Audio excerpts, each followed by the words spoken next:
Welcome to Politics Done Right. I am your host, Egberto Willies.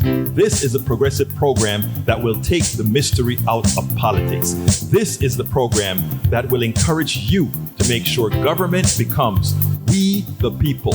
Whether you are liberal, progressive, conservative, or otherwise, you get to air your point of view.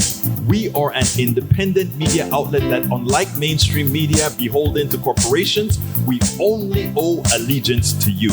Remember, you can also send me a tweet at EGBERTOWILLIES. That is at Egberto Willies. Let us engage. It is Politics Done Right. Welcome to one more edition of Politics Done Right on KPFT 90.1 FM Houston, your community radio station. We have a great program for you today. Title of the show, Olayemi Olurin, a lawyer on criminal justice, Stuart Mackintosh and climate, and crybaby businesses. Olayemi Olurin, a lawyer, public defender, and writer, discusses the fraud that is our criminal justice system and difficult immigration system. I frequently watch Like It or Not on the Benjamin Dixon Show, as they usually have substantive guests. I'm usually listening as I either prepare for interviews or I'm writing articles and blogs. This particular morning, I got captured by a lawyer who was unapologetic about her critique of our criminal justice system and the difficulties navigating our immigration system. I knew I wanted her voice for the Politics Done Right audience, so be prepared to hear someone who knows what she's talking about. Stephanie Ruhle points out an inconvenient fact small businesses complaining about a living wage must learn. I use my own media company as an example. Many small businesses complain that paying a living wage would put them out of business. Stephanie Ruhle made a point they should all note. Because you know what, folks? It is important that everybody is paid their due, paid what they're worth. Stuart Mackintosh had something prescient, some very prescient words on climate change. His new book, Climate Crisis, Economics, and Net Zero Transition, breaks it down. Stewart did not disappoint. It is clear that he gets it and has the narrative that can make a difference in the limited amount of time we have to start getting climate crisis under control. His new book, Climate Crisis, Economics, and Net Zero Transition, details much of what we discussed in more depth and a much deeper context that a book affords. Before we get started, however, please remember to keep your community radio station, KPFT, in your minds. Talk about it. Tell your friends about it. Tell your friends to tune in to 90.1 FM Houston or listen at kpft.org. Likewise, keep our 100,000 watt station that covers the entire Southeast Texas on air by donating what you can afford at our website, kpft.org. kpft.org. Lastly, remember, you can get Politics Done Right Mondays through Fridays on Facebook Live at facebook.com/Politics Done Right. Again, that is facebook.com/Politics Done Right, or on YouTube Live at politicsdoneright.com/YouTube. politicsdoneright.com/YouTube. Please do not forget to follow me on Twitter for updates. My handle is Egberto Willies. Again, that is at EGBERTOWILLIES.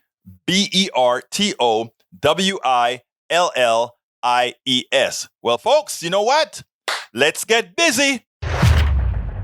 Today we have a special guest, and she's going to be able to cover two topics, both our criminal justice system as well as our immigration system and all that it entails. Olayemi Olurin, welcome to Politics Done Right, and I hope I said that correctly. Listen, you got it. Olayemi. Thank you for having me. I'm good. I'm happy to be talking to you. Well, look, let me tell you, I saw you on the Benjamin Dixon Show, and I hope neither Benjamin nor Miss Azar gets mad at me for going after you, but I found you so intriguing that I had to talk to you about what you're doing out there in New York. Thank you. Well, look, I want to talk about what you do first within the criminal justice system. You actually see how these things work on the inside. What is wrong with our system today? So, when you say what is wrong, it suggests like something, there's some kind of error, like something went haphazard along the lines. But the system works exactly how they mean it to work. I think calling it the criminal justice system in and of itself, I think, is an intentional misnomer. They call it that so that people buy into it. They believe in and of itself, oh, that's what it's here to do. And so when it doesn't do that, they're like, this is a mistake. It's an error. The system broke somehow. But it really is just when I was studying, like when I thought I was going to be a lawyer in undergrad and I was studying and I was reading how the criminal system is, racist and corrupt, I thought it was something insidious, like something you have to like parse out and find and, statistics to show it to you. It's really just on its face, down to where they put the police, what laws they pass, who they choose to arrest, how they charge it, how they treat it at arraignments. The entire thing is just deliberately set up to be on the backs of poor Black and brown people. It is interesting because I have a very diverse audience. And one of the things that people, and not only that, on my show, I try to be extremely frank. In other words, I talk about the colorization. I talk about all these things within not only the criminal justice system, but immigration and otherwise. And one of the things that a lot of people on the right, generally white in my audience, and some Black folk in my audience who are sort of on the right, would mention, well, the FBI statistics says X, the FBI statistics says Y. And my answer to them always is BS in, BS out, which means, of course, and I think you just alluded to that. If you're over policing a particular neighborhood, why don't you expand on that rather than me saying that? So, first of all, where they put the police are in Black and brown neighborhoods. It's just a reality, right? You walk in, you're in Manhattan somewhere nice, you're not going to see the police. You walk in Brooklyn, the minute you get off the train station where I'm at, the police are there, right? Also, you have to deal with the fact that what people think of as crime or what they're thinking the police actually do is just not what it is. That's not what you're seeing in the criminal system. The majority of my cases are absolutely nonsense. Like, oh, some poor person jumped a turnstile, somebody had an argument with their mother. Those are the kinds of things. Oftentimes, too, your clients are the ones calling the police for help. They think, the police is someone that'll just talk and de-escalate or step in or something like that. Like people will call because they're having an argument with their family member. And now the next thing you know, someone's being arrested. They have no choice of their own. And most things in the criminal system don't actually get prosecuted, right? Like the majority of the system is just like nonsense misdemeanors. They get thrown out. They don't do this. They don't make it there because these aren't about like having strong cases. It's about just where police are being placed and who they can get into the system and who they can continue these cases against. So that's really what it ends up looking like. It just isn't what people think it is. And we have to go against the general media narrative, right? If you watch TV, you watch the news, you watch all these different things, it's constantly being made out like crime is this big issue. There are all these big, bad boogeymen. That's what was in the criminal system, but it's not. It's just other people look just like me, look just like you, doing regular things, having regular activity, things that become, criminal that wouldn't be. Like I do this thing with my friends I like to do is like watch TV and look at how many things would be a criminal case if this were a Black person, this were a different type of thing. Like you watch stuff and it's joke. Like I was watching How I Met Your Mother last night, first episode. Ted Mosby decides he wants to go steal the blue trumpet horn to give to Robin out of the restaurant. And I'm just like, and if he were Black and that was Manhattan, that would be a misdemeanor and he'd be fighting that for the next year. And that's how it is. You watch things and they don't craft crime this way. The narrative isn't crafted around white people. It's not pointed out to you as crime. It's just them living. But when the narrative has to do with people of color, all of a sudden it's this big, this boogeyman, and people are picturing this different kind of thing. And then they go from thinking of people in the criminal system as people like them and their own part of their community to these like big, bad problems that can't be addressed or dealt with in any other way but locking them up and throwing them away. But it's just not that. It is amazing because if what you're telling me, most of the cases that you're handling have to do with somebody jumping a stile or somebody picking up something. If it's these little things, it almost tells you that this big fear that crime is so bad. And every time you see somebody using a gun on the street on TV, that if you walk in the middle of Brooklyn, Brooklyn has several million people, right? And if you have one incident a day or 5 incidents a day or 10 incidents a day, most of Brooklyn is just fine. And likely it is isolated. Am I correct? Yeah. And even just that is the reality is this. Even if you thought crime is what it is, even if I conceded to that and I said, okay, crime is this huge problem. We have all these people committing crime and doing this. the response, that still wouldn't support the idea that we need to have all these police and we need to have this expensive criminal system. Because if that's the case, if crime is what it is, say we have the worst crime problem ever, we have the most police employed. There's no other place putting the money into policing that America's putting into it. There's no amount of people having the amount of police. There's no many places policing this much, having all these laws, having this criminal system. So if we have this huge prison industrial complex, all this money given to the police, all this money in this, well, why is it not safe then? If that's what leads to safety, why is it not safe? New York gives $11 billion to policing. You know, Brittany Packnett, I don't know if you know who she is. Yeah, it's on Twitter. Yeah, she's an activist, and she made the same case actually 2 days ago. She said, we have had over the last several years an increase in the budgets for police and an increase in crime. Doesn't that tell you that if you're judging based on the amount of money that you put into something, that it's completely and entirely ineffective? Is that correct? Yes, exactly. People don't want to talk about where crime actually comes from, the root reality. I'll tell you what, and that's where I wanted to go next. So you anticipated my question. Give us the root. The root of crime is poverty, right? The root of crime is all these other societal, social ills that we have. It's mental illness, is strife, is stress, is all of that. It's all linked to that. I always think it's funny because I've noticed this in America in general. All of America's like underdog stories and things that they love and people they love to champion always have a background of something that like a criminal case, some kind of this. And now all of a sudden they're this beloved person that you're not scared of. What changed? What changed? Their resources, right? Like they're always like, oh, they changed. They're no longer this because they don't have to be. Like people aren't choosing a life of crime. People aren't choosing to be stressful. Nobody wants to be dealing with the police. Nobody wants to have to steal anything. Nobody wants to have to fight anything. Those things happen because of other burdens and stress. Like I always try to tell people, the times in my life where I've been most likely to curse somebody out or fight somebody in the streets, I was broke. Life was hard. I was stressed out. It was this. If you alleviate the conditions that lead to this, it wouldn't happen. Like it's no coincidence that while the policing budget and mass incarceration and all this is going up, the money they're putting into the schools is going down. The money they're putting into mental health resources is going down. All of this is very, very clearly connected.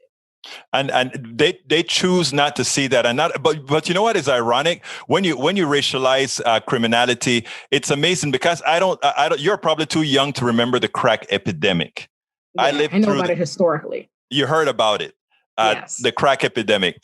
It was a bad thing, and these were superhuman guys that were using crack. Of course, the guys that use cocaine, they didn't much bother them. The reaction to the drug are the same. But now we have the opioid epidemic. And now it's a disease. It's an issue that needs funding. It's an issue that needs all these. In other words, we're not funding the criminality that we the police that we funded to handle crack back in the 80s and 90s. Right. We're funding the medical health of these people who are addicts. I think that just made your case. In other words, if you move the money towards what did you call it? The root of the problem, it seems like we would have solutions, right? Exactly. But the reality is, what people don't like to say is there's some level of, ignorance, right? Like people just don't know better. We've been, we've all been fed the narrative on policing, like our whole life. Everything is police. You see them there in the shows. You have every reason to believe that. I understand why people have a default in trusting the police and the criminal system. There's an aspect of that, like people don't have the information. But there's a large aspect of just not being honest about the fact that they want it that way. They have built a business over police. Police get money over time to arrest people. Prosecutors are getting paid. The prisons are making money. All of this is a business. They are in the business of doing this, right? So there's that aspect. It's that road you have to tread. It's like, let me try to educate who I can educate, but we have to be honest about these people are not unaware that the system is working, how they want it to work. They know it. It's not accidentally just working like this in every single state. It's like this deliberately, unfortunately, but deliberately. That is one of the reasons the privatization of the criminal justice system is so dangerous, because when it becomes a profit motive, at that point, there's a reason to sustain the way it actually works. That is a shame. But anyhow, so as a public defender, I want to close out this quick section about, as a public defender, that most of the people that you find in the system are for petty things, which just about says that the police has too much, they don't have much to do. None to do. Nothing to do. Oh, I love that. I love that. I love that. That's a good Bahamian type thing. Nothing to do. Like, not at all. I think I say that every day. Every time I get a case of a family member like cursing at each other or having a dispute, I call up my family and remind them that they would all be in prison if we lived in the Bahamas. I'm like, you. The first time I realized you could charge somebody with harassment for cursing you out, I'm like, what? I'm like, I have narrowly evaded custody. Like, so it's unbelievable the stupidness you read. I open a case up, I'm like, sometimes I have to say it on the record. I'm like, Your Honor, read this. I can't. Let's be serious. Let's have a serious, and it'll be crazy because you would think when you point out ridiculous things, people like the shame would stop them. No, the prosecutor will be next to me, double down. Like, I'll be like, listen, I have the complainant here. The complainant says that ain't happened. They call the police, there's a disclosure. And they're like, we're not prepared to dismiss any charges at this time. If you're not prepared, you better dismiss. The very, very first case I ever arraigned as a public defender, this guy was accused of criminal trespassing, right? At his own house address. But here's the best part. By the police's own, they gave him a ticket. On the ticket, they have to take his license, write his address on the ticket, his home address. They wrote the home address, the same address that they're saying he was trespassing. I literally say, I'm like, Your Honor, I'm going to make a show of this. I'm like, if everybody could just turn their attention, let's read. My client is accused of trespassing at this address. Flip to the next page for his home address. Same address. Prosecutor still would not dismiss. Like, why would he dismiss? Because they cannot bring themselves to not double down on the investment in this goofy system. That is a prime shame. Anyhow, for all my audience, they can listen that just as I have an accent, you also have one. You are from the Bahamas. I heard you tell a story about how difficult it is for some people who've come to this country, played their part, as you are a public defender working very hard within the system, and you're still having issues with immigration when others don't. Why don't you tell us that story? It's an uphill battle that, for me, I'm lucky enough that it even is a battle, because for a lot of people, there's just simply no option. It's not even available to you at all. Like, anytime anyone asks me, I was having this conversation with my big sister the other day, because the U.S. immigration system is so impossible that people have a hard time believing it is. They see you there and they ask you, how did you do it? And when you basically tell them, there's no way for you to replicate this, you know what I mean? It's insane. What do I tell you? Go back 13 years, go to a bunch of schools, so find hundreds of thousands of dollars, pay for a bunch of education, do OPT, work a lot of jobs to the bone. You can't collect no money, and hope and pray to God you manage to land on the right lottery situation where you could get a visa, So it's incredibly, incredibly difficult to be able to stay. Like, I have a sister just as competent as me, literally on the med school path or whatever, graduated with all the honors, had to end up going to med school in the Caribbean. I've seen it happen more times than not. Most international students who I went to school with and boardings aren't here anymore. A lot of Bahamians that I know aren't here anymore because it's so unfeasible and inaccessible to us. What's the solution? Because, what's your solution? How are you going to, what do you plan on doing? Well, there needs to be more routes to citizenship. That's the first thing, right? Like, the reality is you can't apply for citizenship unless you're married, you get married, or you have a green card or permanent residency in some way. And you can't get those from even most of the visa outlets. If you could even manage to get a student visa or work visa, anything, those still don't guarantee you routes to citizenship. And getting a work visa is, like, there's a cap on the system. It's incredibly expensive. There are wait lists that are 10 years and plus long, depending on what kind of. So the first thing they need to do is people who come on student visas should automatically have access to a work visa and ability to get a green card. If people are there, they're legally there for a certain amount of years, they should automatically have an avenue. Second, they need to make these processes way less expensive. And not only is it expensive to pay for, but a lot of times, even for the student visas, you have to be able to show, at one time, that whoever's your sponsor, your parent, can pay for years and years of school at once in their bank statement. They have to show that or they can't get it, even if they don't have to. Like, for law school, I went to law school on a full scholarship. But the tuition was $53,000 or something like that a year. For them to give me my student visa for me to be able to go to law school where I got a full scholarship already, my daddy had to be able to show financially that he would be able to pay this amount, this tuition every year, even though he doesn't have to. And they show, they make him provide an affidavit of support, or you have to provide this amount of much more money or they can't get it. So they already make it so poor people have no access to that system at all. That's wild. It's incredible. So people don't realize that. And I think that's the first thing that needs to happen. There needs to be actual routes where people could stay here legally. And, for those who said, well, look, you take what you can get. This isn't your country. I mean, I would love to hear your response, because I do have a response, but I'm interested in yours. I don't really care about too much what they have to say. Like, I don't even get into, because there's just no merit there. And like, why engage you? Because you could be as mad as you want to be. I'm still here, right? Like, as far as I look at it, it's like, this is the life that I built. The same way people feel attachments to anything that they've built, anything they've done with an investment, anything they've done right, wrong, or nothing. Everything that I have, I earned. I came here legally. Not that I think it matters in terms of your investment or your place and your right to feel attached to a country you built your home. But nevertheless, I came here legally. I went to your schools. I got all your degrees. I cleaned up. I took the bar. I passed. I'm here. I'm a contributing member of society. I don't really care how you feel about it. And honestly, if I had the same kind of mentality you have, what's likely is you probably wouldn't be sitting in this country either, right? Because I don't know how many people are just true-blooded Americans go all the way back, It's land. That's the answer I was waiting for. That's the answer I was waiting for. In other words, this country in particular, all of us in this hemisphere have a right to be here. Yes, we know that certain things have to be done for paperwork, but everybody on this hemisphere has the right to be here. Exactly. Olurin, tell me, Olayemi, tell me something that I should have asked you that I didn't ask you. You should have asked me that you did not ask me. And let me also tell you that I love when people have to look in the ear first, because it tells me I must have asked them quite a bit of stuff already. Yeah, you covered. I don't know, maybe what I want to see happen. What do you want? Yes.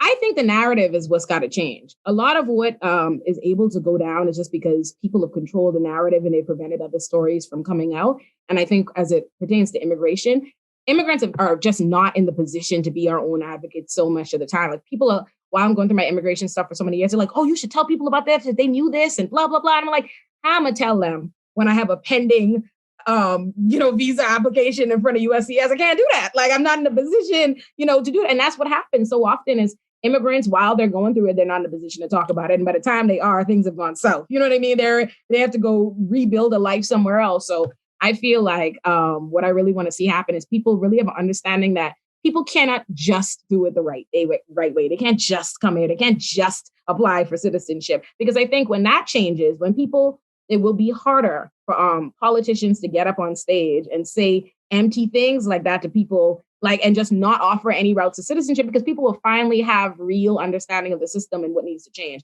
Immigration is one of those things they talk about ad nauseum just every year since I've been in this country. And I have never heard that the policy ain't changed once since I've been here. I've got to see, I'm like, so it's because people don't know. So what I want to do is I want to see the narrative change. I want people to be aware, like, your immigration situation is actually a little bit raggedy. The system is a little bit, it's got a lot to improve and we need routes. So that.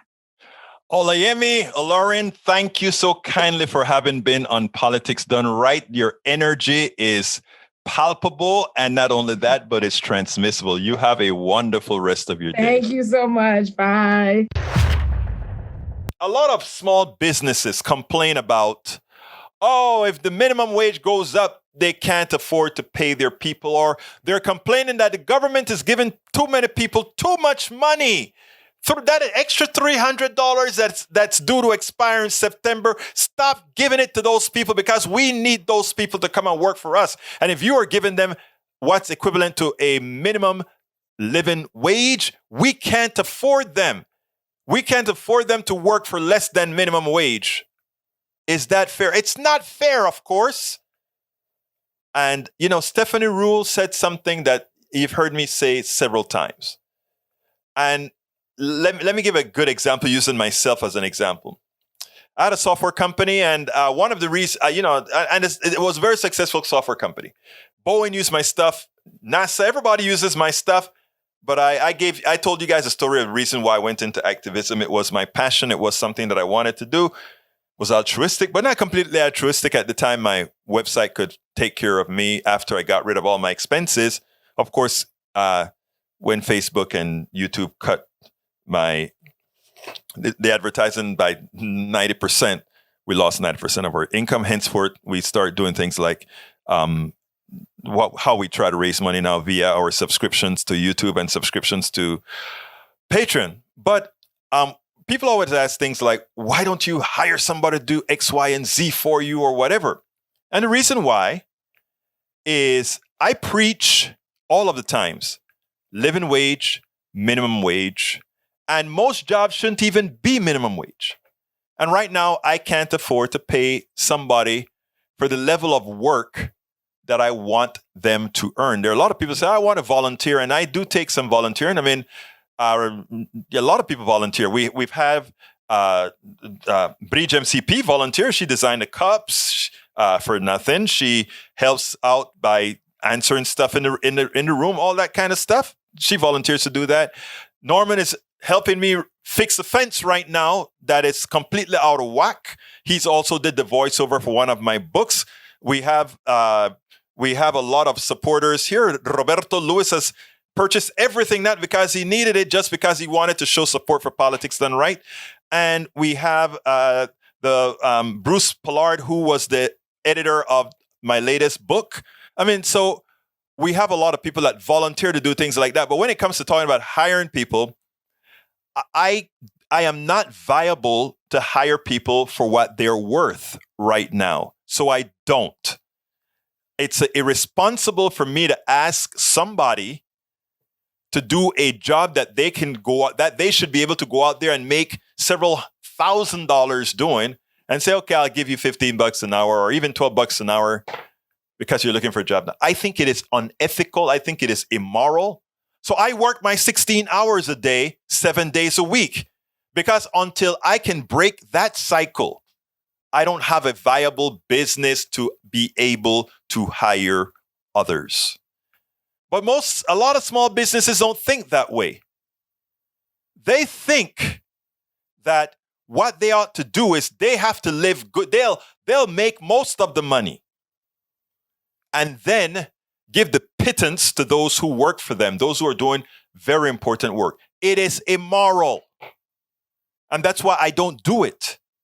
There are a lot of, a couple of college folks says, I'll come and do this for you. I can't get a job elsewhere right now. I'll do it for you. Just give me $12. No, it's not that. I'll rather donate some money to you and then later on, you may surprise me and do something for me. But not that I'm giving you a payment for that. That's not a viable business. Now listen to Stephanie Ruhle. I think it is wonderful because what Stephanie Ruhle says is what every small business must learn. Not because you have a business mean you are entitled to employees working as your slaves. And I say it that way because if you want to pay somebody for what they're worth and you're not willing to do so, there is a problem. Check out Stephanie Ruhle. Some powerful words there from the president saying that America is born out of an idea and thanking those who made the choice to come to this country, enriching it. I do want to go back to our panel that has been patiently waiting for us and bring back in Stephanie Ruhle. Stephanie, you did hear the president there talk a little bit about the road to economic recovery, build back better, his phrase, obviously, from the campaign trail, talking about the importance of immigration. But I do want to play for you something he said earlier today when he was talking about one of the key impacts the pandemic has had on the economy. Take a listen to this. Instead of workers competing with each other for jobs that are scarce, employers are competing with each other to attract workers. That kind of competition in the market doesn't just give workers more ability to earn higher wages, it also gives them the power to demand to be treated with dignity and respect in the workplace. More jobs, better wages. That's a good combination. So the president, Stephanie, called this flipping the script. What does this dynamic mean for the economy in the long term? Listen, the president isn't wrong. For years and years, workers have not had any power. Employers had all the power. Now that's switching. And while we do hear from lots of businesses that say, I can't afford to pay my workers more, let's be honest, Eamon, if your business model is such that you cannot pay your employees a living wage, then newsflash, it is not a valued, functioning business model, and it's time to change that. And especially as you look at Fortune 500 companies, big businesses, they've had an extraordinary year. Look at the stock market. The gains shouldn't only be gotten by executives and shareholders. It's time to actually give back to workers. Trickle-down economics doesn't work, but we're in a scenario right now where if you lift the bottom, it could potentially mean everyone rises. Now, are there inflation concerns? Without a doubt. Things are getting more and more expensive. We know the Fed is concerned about it. The Treasury Department is concerned about it. They do have more levers to curb this, and they're not going to do anything major just yet because it is transitory, right? We just got back to everything being reopened. Imagine, it's like every business is trying to hire at the exact same time. So give it a few months. Wait until things reopen before you get completely panicked that inflation is taking everything over. For the time being, we're on a very good path. More money for workers, that's good news. She is absolutely right. I mean, if you have a business and you expect for your business to survive because you can take advantage of somebody else, you have not got a viable business. Work it yourself. Work it yourself until you are able to pay somebody else what it's worth to help you. As you guys know, right now, one of the big issues is our climate. And you know what? It's great to know that we have thinkers out there that are looking from every side. They're actually thinking about how best do we handle this, whether it's from the economic side, the social side, etc. Anyhow, Stuart Mackintosh is the author of Climate Crisis Economics, the Net Zero Transition, that will be published in September 2021 by the Routledge Press. It is his third book. Stuart is executive director of the Group of 30, an international financial think tank composed of the world's leading central bankers, financial leaders, and academics. Mcintosh is a past president of the National Association of Business Economics, the largest and most influential community of senior economists in America and globally. Mcintosh speaks widely to diverse audiences. His commentaries and analysis are published in Specialist Journalists and the General Press. Stuart, welcome to Politics Done Right. How are you doing today? Great. It's a pleasure to see you, Alberto. Thank you very much for inviting me. Well, look, we have a lot to talk about, a little bit of time. So let's get real busy into the core of this thing. First of all, tell me a little bit about why you decided to write this book, Yet to be Unleashed. Well, I felt that we needed to think again about how we talk about climate crisis, about how we discuss it amongst ourselves, and about the goals and the glide paths to get us from a polluting present to a green and sustainable tomorrow. Now, this is a topic which is extremely urgent now, as we all know, and we can see it and feel it literally. Yesterday and today, we can see the heat in the West, in Oregon, bearing down on people, in some cases threatening people's lives, because, of course, if you're old or compromised from a health perspective, these temperatures might kill you. And so I felt I needed to make an intervention and lay out the challenges, the dangers, but also to make the case that actually we can do this. This is the paradoxical challenge we face. It's not that there are no solutions, that the situation is hopeless. Rather, it is that we know what we need to do. It's just that we oftentimes, too often, don't do what we know we should do. Or as my old maths professor in Scotland used to say to me, if I may use Scots for a moment, he said, It's no that you couldn't, it's that you wouldn't. In other words, it's not that you can't do it. It's not that we can't make the transition. It's that too often we just don't want to, but we can and we must. Now, I'm going to be, look, the climate issue should never have been a political issue. Back in 1979, President Carter, then actually a little after 79, came up with a program called Sin Fuels. It was during the oil crisis. Likewise, he did things like he put solar panels on the roof of the White House. And we started into a progression sort of similar to what occurred in Brazil, where they created a really green energy in that they created gas from plants, which is a recyclable, etc. A lot of this, in my opinion, has to do with direction, has to do with leadership. What has been wrong with American leadership since we've known about this problem for such a long time? It's a really good example you give of President Carter understanding the threat. Because what happened after that was that the Republican Party recognized that people were getting more concerned about the climate and worried about the climate and wanted action. Because when people see a crisis and realize a crisis, they then turn to the government and they say, do something about it. Now, the famous Republican pollster, Mr. Luntz, wrote an epochal memo where he said the way that the Republicans should fight the green surge and the demands for action was to bring this or suggest that the science was in doubt and say that it was still in dispute. Because if the science was in dispute, then perhaps we wouldn't need to act. Whereas if the science was certain, then the voters would say, well, get on with it then. And the sad thing is, for decades after President Carter was being dynamic and sensible about it, we had the overhang of this Luntz memo in politics, where one side of the political debate said the science is in dispute. We know that that's not the case. Net zero is a scientific certainty. It is not a slogan. But we've lost decades because of that. Let me just make another point related to the 1970s, which is relevant. At that time, when President Carter was making the right decision, but perhaps was not a strong enough leader to push it through, the Swedish took a similar position. They said, my goodness, look at this oil crisis, and also look at the climate implications of this oil crisis and the costs on our planet. We will instigate a carbon tax. And they put into place a carbon tax. And they have it today, and it's the highest in the world. It's $130 per ton.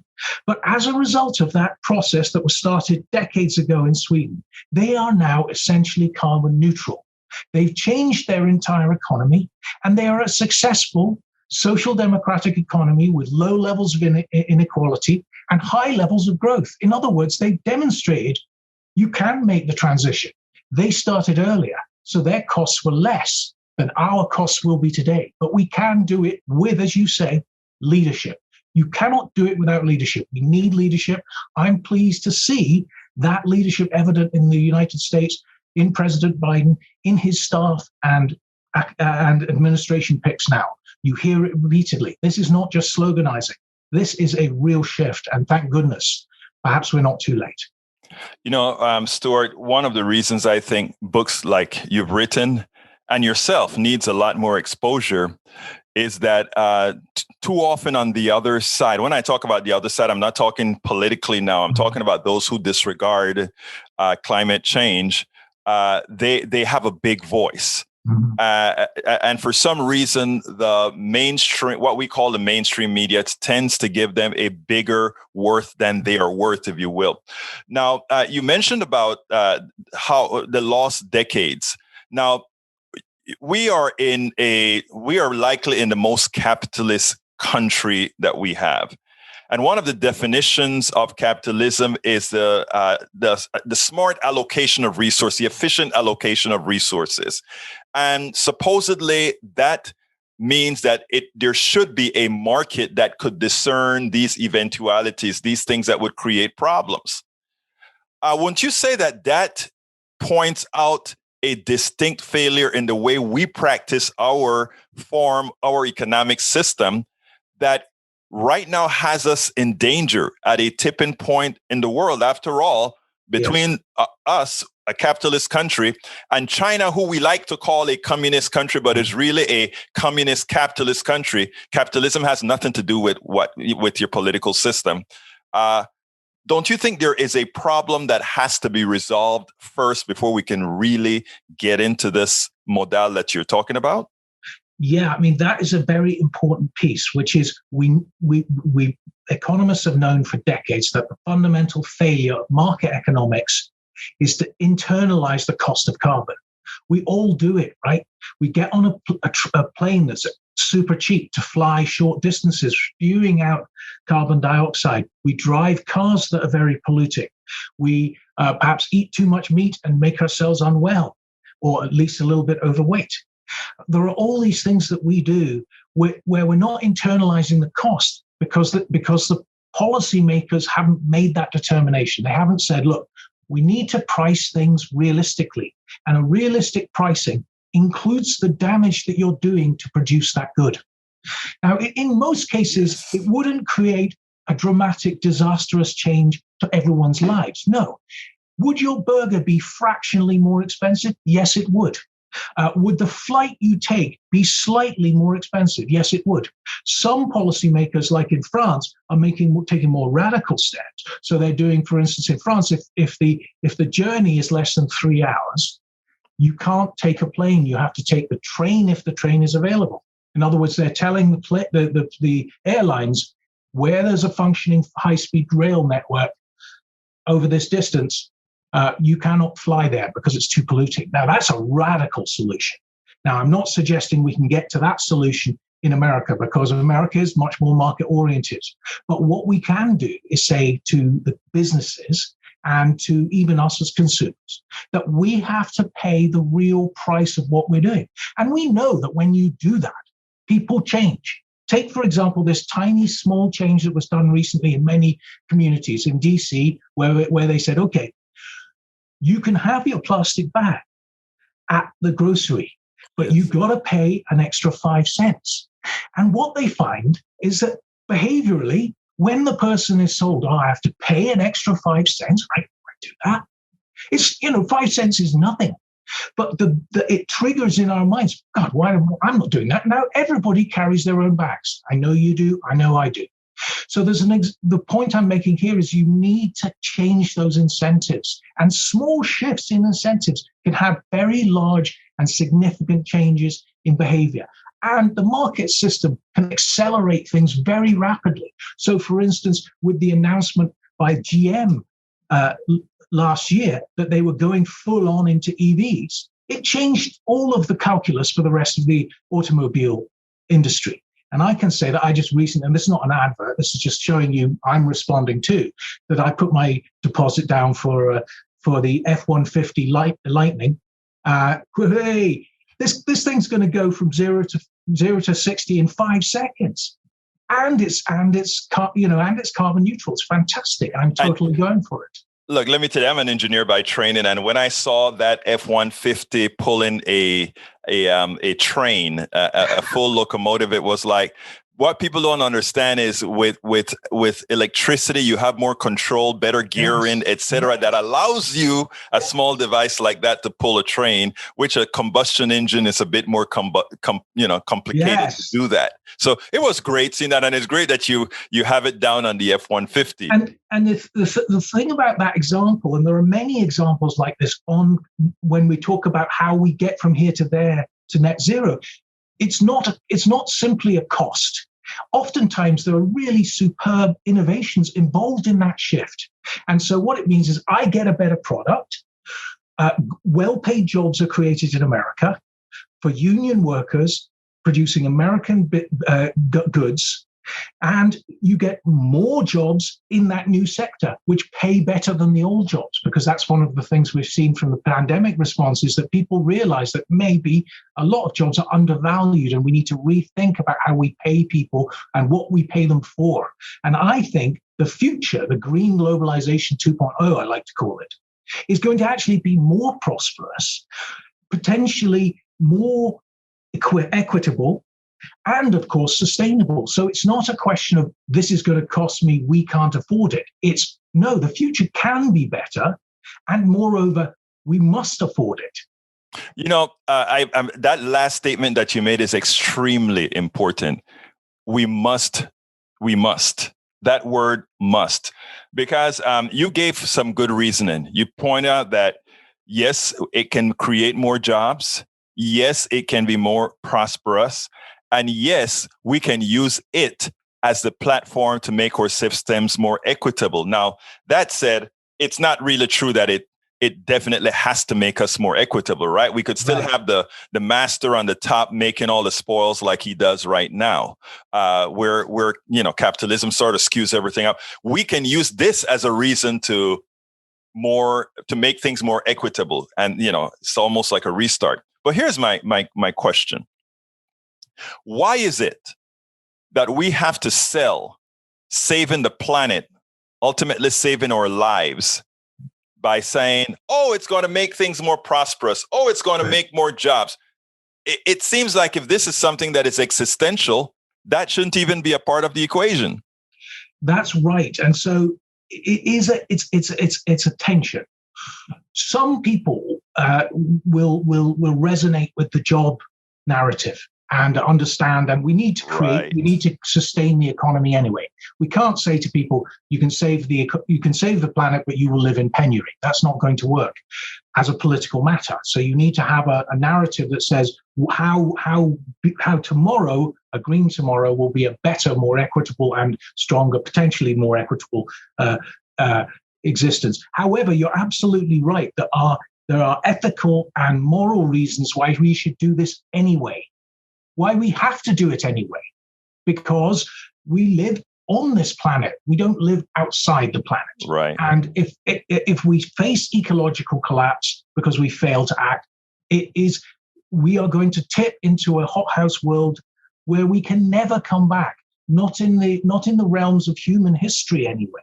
And we need to remember that stark warning. Let me give you one example. There was a period earlier in prehistory called the Younger Dryas, which took place about 11,000 years ago, when there was a sudden warming of the planet, flooding large parts of what was then the European landmass. The reason why it's important to remember these instances, and many people don't know about them. Actually, I'm learning this right now. Is that people think that climate change goes slowly, and it's very diffuse, and okay, the temperature's gone up just a tiny bit, but let's not worry, right? Because it seems like that. You get every year there's about two additional parts per billion in carbon dioxide added to the atmosphere. Now it's at 414 parts, which is the highest level in human history. We should be extremely worried about that. But it seems to be so gradual that most of the time it doesn't worry us. But the real danger is that what happens actually in complex climate systems is that it goes slowly, and then you hit a sudden breakpoint. You can't tell when it's going to happen, and boom, everything changes. So in the case of the Younger Dryas, there was an increase in temperature of 10 degrees C over a decade. Oh. Consider that. It's a staggering increase. So the seas rose, large parts of the landmass of Europe disappeared beneath the waves. They've never been seen since.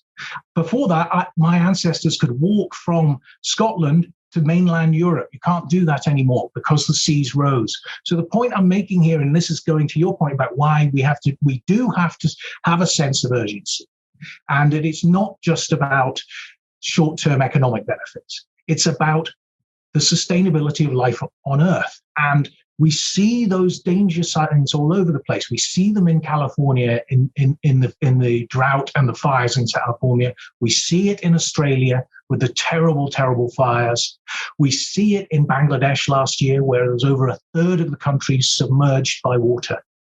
We can see it again and again. And so it's both an economic argument, but it must be one also of consistent urgency, because we know from the pandemic response from COVID, the best thing to do when you confront a crisis is act immediately.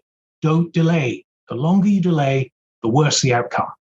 Absolutely. So I have two more important questions. First one is, an economic system is human-made. We created an economic system to serve us.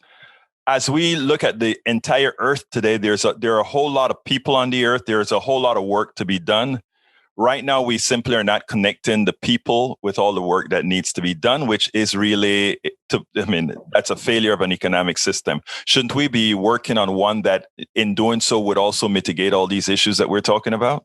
Yes, we need to have a fairer balance and a more equitable response. So, because people the world over understand that, and we understood it during the COVID response, that because everybody bore the brunt of it together fairly, people will carry burdens. But they are not going to carry a burden if they feel that they are getting repeatedly the short end of the climate stick and the short end of the economic stick. And so if I was in Africa, or I'm in India, or I'm in other poor parts of the world which have essentially contributed almost nothing to the climate crisis, which has been created entirely by the advanced economies, overspending, overpolluting. And I'm told, well, you've got to do all these changes, and we're not going to support you, sink or swim, literally. I'm probably going to get pretty upset, and I won't be able to respond, or I will refuse, because I'm not being supported. And the cost of supporting people to a more equitable outcome where everybody makes the leap together is minuscule. When you think that the current commitments is $100 billion a year to lesser developed countries, and the major advanced economies are still bickering over it in advance of COP26 in November, they still haven't agreed to actually give the money they were supposed to give in any case. I'm saying, well, you should give double that. You should give $200 billion a year. This is small beer. Bear in mind that in the pandemic response, the advanced economies spent $15 trillion to maintain their economies. In the scheme of things, $100 billion or $200 billion a year to make the transition achievable in Africa and in poorer countries is entirely doable. We can do it. Especially when those countries were used as the raw material for the Industrial Revolution from all the resources that were extracted from them. Now, you think as you jumped my last question, because the last question that I was going to place to you was, and you kind of alluded to that carbon in the air right now that has caused climate change was mostly done by the industrialized countries. So to ask all the other countries not to get more wealth, develop more items, they have to be paid for that, because they are not the ones that caused this issue. So how do we? One of the problems is, I don't believe it or not, you're one of the few that actively say that, because when you ask many people right now, hey, America needs to do so much to reduce its carbon footprint. The first thing is, well, China is throwing a whole lot of carbon in the air. Well, India is throwing a whole lot of carbon in the air. They're not going to reduce. And it's like, well, we have to create the incentive because they're developing now. We got rich on what we threw up there in the air. How shouldn't we be educating our peoples in these Western countries to that reality and realize that it's now time to compromise?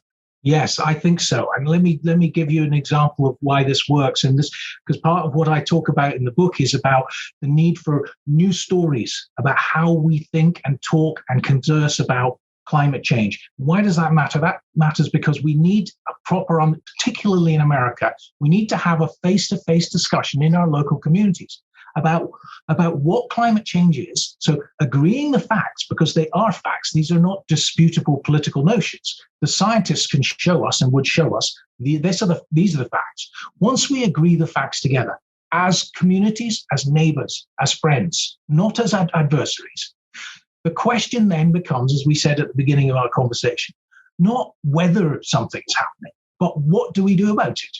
And we can then have arguments about, well, I want to use this policy as opposed, I want to use taxes, I want to use incentives. And my answer is it's all of the above.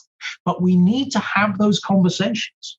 And in having those conversations, we can get past the antagonism, past the false narratives and social media-driven foolishness, and come to a recognition that we are all in it together. And that means in America, but it also means our countries elsewhere, because we need investments for the future, green investments for the future in countries where their economies and peoples are still growing.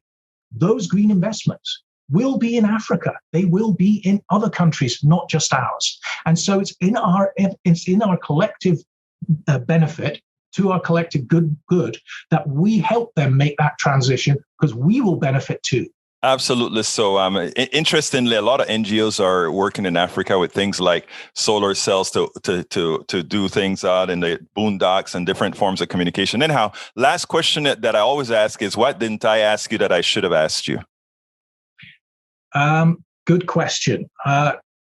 Can we do it fast enough? I grapple with my own Scottish pessimism, because I'm a Scot, and Scots are very pessimistic. We're always saying that things are going to be bad, so just accept it. No, since I'm American now as well, I have to be an optimist. Right. So I say, can we do it? I think we can do it. I think once we recognize the crisis together as communities, as Americans, as citizens of the world, we can make the leap. It is not to a disastrous future. It can be a much better, more equitable, sustainable future. We can do it. We just need to make the leap this year. We can't delay. We've got only a few decades. Really, we need to do most of what we have before us before 2030. We can do it. Let's get off our backsides. Let's force the leaders who are meeting in Glasgow in November to be ambitious and aggressive and not timid. Stuart Mackintosh, author of Climate Crisis Economics, the Net Zero Transition, that will be published September 2021 by the Routledge Press. Thank you so kindly for having been a part of Politics Done Right. Thank you, Egberto. It's a pleasure. Take care. I hope you enjoyed the show today. Again, I want to remind all of you, please remember to keep your community radio station, KPFT 90.1 FM Houston, in your minds. Talk about it. Tell your friends to tune into 90.1 FM Houston, or listen at kpft.org. Keep us on air by donating what you can afford at our website, kpft.org. Once again, remember, you can get Politics Done Right Mondays through Friday on Facebook Live at facebook.com/politicsdoneright. That is facebook.com/politicsdoneright, or on YouTube Live at politicsdoneright.com/YouTube. politicsdoneright.com/YouTube. Please do not forget to follow me on Twitter for updates. My handle is at Egberto Willies, at EGBERTOWILLIES. Again, thank you so kindly for having been with us today. You know how I'm going to end this, baby. My name is Egberto Willies. This is Politics Done Right. And you know what? We are what? Out.